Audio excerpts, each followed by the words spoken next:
Bukan sekedar angka, laporan keuangan adalah kunci masa depan bisnis kita. Halo, nama saya Alhandoko, founder dari Jackfresh Finance Management. Saya sering banget ngobrol sama pengusaha yang curhat tentang bisnisnya. Dan percaya nggak, masalah yang sering muncul itu sebenarnya nggak jauh-jauh dari satu hal, yaitu nggak punya laporan keuangan yang jelas. Pernah dengar cerita pengusaha yang omsetnya miliaran tapi ujung-ujungnya bangkrut? Salah satu penyebabnya simple, duit ngalir kayak air tapi mereka nggak tahu kemana perginya. Tanpa laporan keuangan, kita nggak bakal tahu apakah bisnis kita sehat atau justru perlahan-lahan sekarat.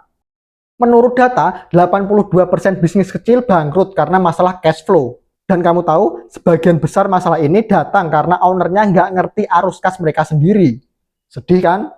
Padahal punya laporan keuangan itu bisa jadi game changer loh.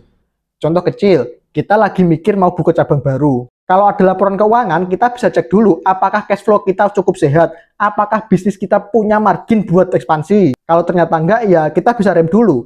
Bayangin aja kalau kita asal-asalan gas, ujung-ujungnya malah jeblok. Belum lagi kalau kita butuh investor atau pinjaman. Investor itu nggak bakal percaya cuma karena kita bilang bisnis kita rame. Mereka mau lihat angka, sehat nggak bisnis kita, punya potensi nggak buat berkembang. Kalau nggak ada laporan keuangan, maaf-maaf aja, mereka bakal kabur duluan. Saya sering ketemu klien yang awalnya skeptis sama laporan keuangan. Tapi setelah mereka mulai bikin, mereka baru sadar, wah ternyata pengeluaran saya di marketing ini bengkak banget.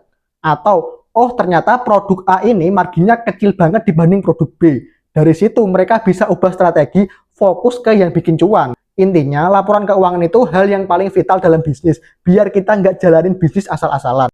Dengan laporan keuangannya rapi, kita bisa bikin keputusan besar dengan lebih matang. Gimana? Masih mau jalanin bisnis tanpa tahu kesehatan perusahaan kita sendiri?